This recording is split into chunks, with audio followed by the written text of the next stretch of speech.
Alors ce qui s'est passé la dernière décennie est quelque chose de réellement historique, c'est-à-dire que pendant 10 ans on a eu Warner Bros qui possédait les meilleurs personnages, enfin les plus reconnus de l'histoire des super-héros, que ce soit Batman, que ce soit Superman, que ce soit même Wonder Woman.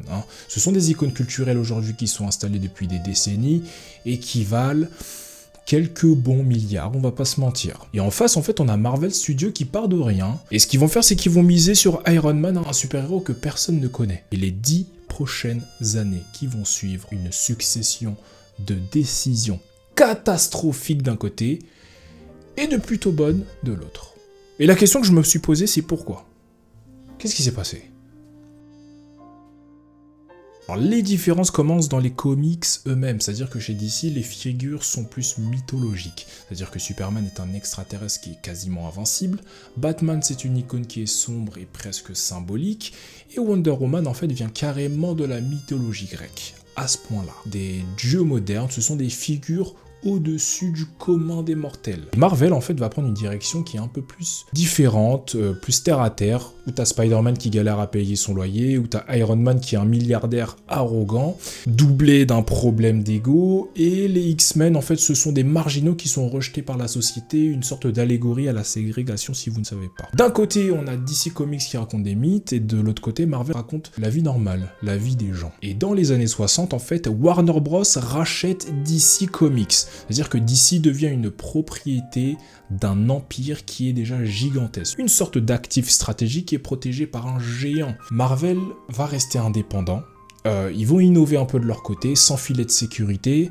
Et en 96, le résultat, ça sera qu'ils vont devoir déposer le bilan. Un petit studio indépendant qui est obligé de vendre son actif pour pouvoir survivre. Et c'est là que les deux cultures vont produire deux stratégies qui sont radicalement différentes. Au cinéma, Warner va adopter une logique qu'il connaît depuis toujours, c'est-à-dire celui d'un héros qui est mythique, un grand réalisateur et un film événement. Ça va être ça le modèle tout du long. Superman avec Richard Donner, Batman avec Tim Burton, The Dark Knight avec Christopher Nolan, et le résultat, ce sont des monuments, ce sont des films qui sont puissants, indépendants. Et Marvel, lui, va penser autrement, c'est-à-dire que Kevin Feige va prendre la direction du studio en 2007, et son obsession, en fait, c'est de ramener la logique du comics au cinéma. C'est-à-dire que dans le comics, les héros se croisent constamment. Les événements d'un titre affectent les autres, et le lecteur appartient à un monde. Pas seulement, en fait, à une seule histoire, mais à tout un lore. Et Feige veut transposer ça au cinéma. Mais Hollywood lui dit que le public sera complètement perdu s'il doit voir 5 films pour comprendre le 6e. La Warner, de leur côté, ils vont écouter les analystes, et Feige, lui, va écouter les fans. Et quand on arrive en 2008, il y a 2 films qui sortent. Il y a 2 succès, et il y a 2 philosophies aussi qui vont être représentées. Et surtout, une révolution que la Warner n'a pas vu venir.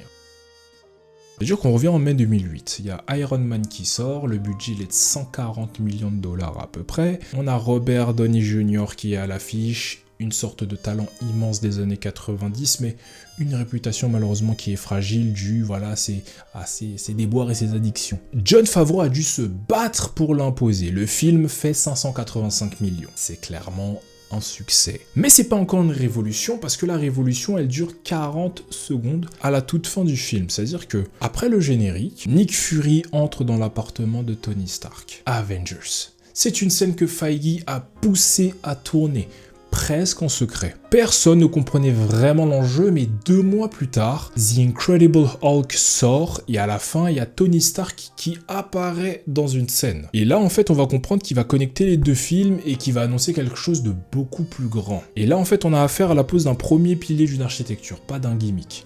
Enfin, pour le moment. Et de l'autre côté, on a The Dark Knight, bon, $1 milliard, et aucune scène post-générique. Parce qu'en fait, à cette époque-là, il n'y avait rien à annoncer. Il n'y avait pas vraiment de plan global, et The Dark Knight, en fait, c'est un sommet pour la Warner à ce moment-là. Tandis qu'Iron Man, c'est une fondation. Et donc, pourquoi est-ce que la Warner n'a pas vu venir ce qui arrive? La réponse, elle tient à une logique d'empire, c'est-à-dire que lorsque tu possèdes Batman et Superman, tu penses que la valeur est dans le personnage. logiquement que le personnage suffit et qu'il n'y a pas besoin en fait de construire autour. Parce qu'en 2009, lorsque Disney rachète Marvel pour 4 milliards de dollars, à cette époque-là, Marvel n'avait pas encore eu d'univers connecté, il y avait seulement 2 films, c'était vraiment qu'à ses débuts. Mais Disney ne rachète pas des films, eux ce qu'ils rachètent c'est une machine entière, c'est une machine à produire des univers, avec un homme pour la piloter. Et donc la Marvel va devenir une filiale de Disney. Tandis que Warner va rester une division de AT&T. Et par la suite, chaque succès de Marvel va financer le suivant. Chaque figurine, chaque attraction, chaque billet qui est vendu pour le parc alimente toute la machine. Tandis que chez la Warner, c'est un film, un réalisateur différent, une vision qui est différente, il n'y a aucune continuité. Et en 2012, cette différence va devenir impossible à ignorer. Nous sommes en 2012 et les Avengers sortent au cinéma. C'est le 6e film d'un plan qui commençait 4 ans plus tôt. Iron Man, Hulk, Iron Man 2, Thor, Captain America. Et là on se dit qu'est-ce qui va se passer ?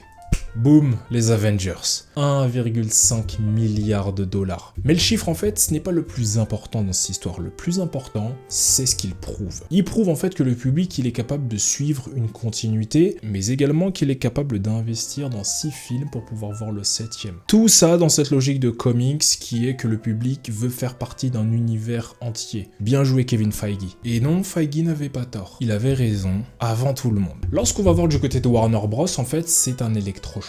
Parce que The Dark Knight en fait était un sommet, et c'est comme si Marvel avait enchaîné les jabs pour pouvoir finalement mettre un crochet. Là, Warner n'a plus le choix, il faut réagir. Sauf que réagir en fait, c'est perdre l'initiative.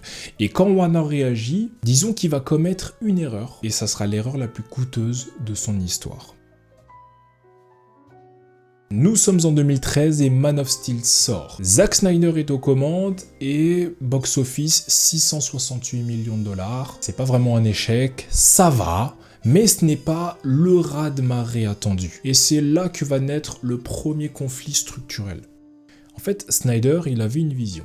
Une sorte de saga qui est fermée, un arc narratif en fait avec un début, un milieu et une fin, et un univers en fait qui se construit très lentement, mais le studio en fait lui il veut autre chose, il veut une franchise qui est permanente, il veut une machine, il veut une rente. Je veux faire l'amour! T'es un malade Bernard, un malade! Pour Snyder en fait lui il a la vision histoire. Pour la Warner, c'est un actif à exploiter, ça s'arrête là. La preuve c'est qu'en octobre 2014, la Warner va annoncer 10 films d'ici d'un seul coup, jusqu'en 2020. T'as Kevin Tsujihara qui monte sur scène, et le message en fait il est clair. Nous aussi, on a un plan comme Marvel. Le problème en fait, c'est que plusieurs de ces films n'ont même pas encore de scénario qui a été rédigé juste sur un papier, juste sur un brouillon. Certains n'ont même pas de réalisateur, il n'y a rien de créatif dans tout ça, c'est que du financier. Et donc quand Feige parle de phase, il parle d'histoire, en fait la Warner, eux, ils sont encore à l'état de faut faire du chiffre. Et donc pour preuve, l'action Time Warner en fait est grande. Les investisseurs en costard à Wall Street qui applaudissent, et en coulisses, la pression elle explose parce que on ne demande plus quelle histoire raconter. Ce qu'on va demander en fait en interne, c'est comment atteindre le milliard. Et oui, la narration est passée côté passager, mais sur la banquette arrière. Et ce sont les finances qui prennent le volant. Et le résultat, il arrive en 2016 et il fait mal. Il est brutal. Batman v Superman sort en mars 2016. 2 icônes mythologiques face à face. Sur le papier, c'est imparable. France-Brésil 2006, Zizou, Ronaldinho. Budget 250 millions. Ouverture record pour le mois de mars. Et puis les critiques elles tombent. Le ton malheureusement est trop sombre, trop lourd, c'est trop chargé. La trajectoire chute après le premier week-end. Bon, au total, ça fait quand même 873 millions de dollars de box-office. Mais bon, pour 2 icônes légendaires qui se réunissent, on s'attendait à quand même un peu mieux. En dessous des attentes en interne. La panique va s'installer. Et la deuxième erreur, il y a Suicide Squad qui est déjà en post-prod. Et là, Warner, ils vont faire une erreur. Ils vont faire appel à une société spécialisée dans les bandes annonces juste pour remonter le film en entier. Et l'objectif, en fait, ce sera de rendre le film plus plus fun et plus rythmé. Pour copier un peu en surface l'énergie Gardien de la Galaxie. Mais en fait, le problème, c'est en fait, je transforme pas une tragédie en comédie en salle de montage, c'est pas possible. Ce sont deux tons qui cohabitent dans le même film, deux visions qui s'opposent, et je me souviens très bien la différence entre le trailer et le film, ça n'avait rien à voir. La cohérence était totalement brisée. Puis quelques temps après, t'as la Justice League qui sort. Et là, c'est le désastre complet, parce qu'en mars 2017, malheureusement, Zack Snyder perd sa fille dans des circonstances qui sont tragiques. Et en mai, il se retire du projet. Et la Warner va appeler Joss Whedon, le réalisateur des Avengers, qui va faire des reshoots qui sont massifs, un ton qui est modifié avec de plus d'humour, des scènes qui sont réécrites, et une règle tombe, 2 heures maximum. Pourquoi ? Parce que plus de séances par jour, c'est-à-dire plus de revenus, plus d'argent. Et les origines de Cyborg, on les enlève. Il y a Flash, son application elle disparaît. Le compositeur qui est écarté, il y a Henry Cavill qui tourne Mission Impossible en parallèle, qui avait une moustache, parce qu'il devait la garder contractuellement, et ils l'ont enlevé avec image de synthèse. Et c'est pour ça qu'on a un visage de Superman qui est vraiment bizarre, qui est vraiment étrange. Le budget final, c'est 300 M, dont 25 millions en reshoot. Box office, 657 millions. C'est-à-dire que pour une réunion entre Batman, Superman, Wonder Woman, nous on est des fans de la Justice League sur Cartoon Network, mec. C'est un échec. Le DCU, en fait, il est plus dirigé par une vision à ce moment-là, il est dirigé par la peur, il est dirigé par le financier, et malheureusement, la peur produit toujours les mêmes résultats. Et donc, nous allons progresser jusqu'en 2018, et AT&T va finaliser le rachat de Time Warner. En fait, il y a un petit problème dans cette histoire-là, c'est que c'était pas un studio de cinéma qui achète. Là, c'est un géant des télécoms. Malheureusement, l'obsession est différente, parce qu'eux, ils pensent en termes de data, ils pensent en termes d'abonnement, et ils pensent directement en termes de concurrence contre Netflix. Le cinéma devient plus un moyen, et pas une fin. Et en 2020, la pandémie va frapper et Warner va annoncer que tous ses films de 2021 sortiront simultanément en salle et sur HBO Max. Le même jour d'ailleurs, par rapport à cette décision, vu que la Warner distribuait également le film Dune, ils ont été en conflit par rapport à cette histoire-là contre Legendary Pictures. Je l'ai expliqué dans la vidéo sur Dune, tu peux checker ici. Et Christopher Nolan quitte le studio après 20 ans de collaboration. Les talents se sentent trahis et Warner doit compenser les pertes de bonus de Gal Gadot et de Patty Jenkins. Et puis en avril 2022, il y a la fusion avec Discovery. Et il y a David Zaslav qui prend les commandes. Et l'objectif, en fait, il est immédiat, c'est de trouver des milliards d'économies. Ce qui va se passer, c'est qu'en août 2022, on va avoir le film entier de Batgirl qui va être annulé. Le budget était de 90 millions, le film était quasiment terminé, la post-prod était largement avancée. Ce qu'ils vont faire, c'est qu'ils vont l'effacer.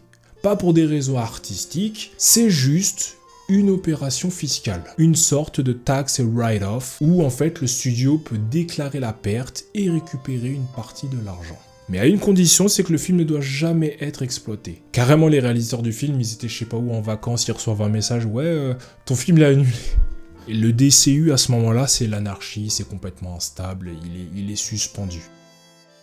Et là, faut repartir concrètement de zéro. La même année, James Gunn reprend les commandes. Première chose qu'il va faire, c'est se débarrasser de l'ancien, plus d'Henry Cavill, plus de Ben Affleck, plus de... Bon, c'est bon, fini. Allez hop, le passé est clos, nouvelle continuité, nouvelle génération, c'est bon. Et un plan, enfin, est maintenu dans le temps. Mais avant de regarder de l'avant, en fait, il faut quand même regarder en arrière et comptabiliser ce qui s'est passé. C'est-à-dire qu'en 10 ans, t'as des films qui ont été remontés dans la panique, t'as une stratégie qui est inversée toutes les 2 ans, t'as un univers qui est fragmenté, t'as des projets qui sont annulés, pour des raisons fiscales, enfin bref, et du temps de perdu, de l'argent, du temps, beaucoup de temps. C'est comme si le plus grand ennemi du MCU, en fait, c'était que Thanos, tandis que le plus grand ennemi de DCU, c'était la Warner Bros.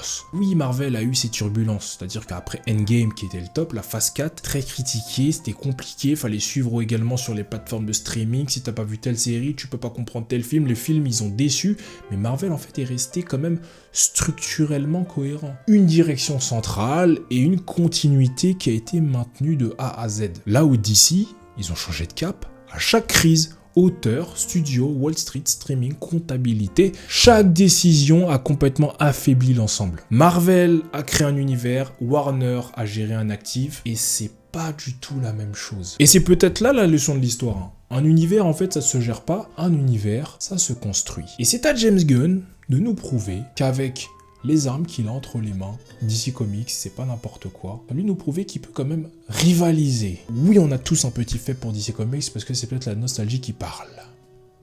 En tout cas, merci d'avoir regardé cette vidéo. Like, abonne-toi, mets la cloche si c'est pas déjà fait, commente pour dire ce que t'en penses. Et on se dit à très vite, à très bientôt. Ciao.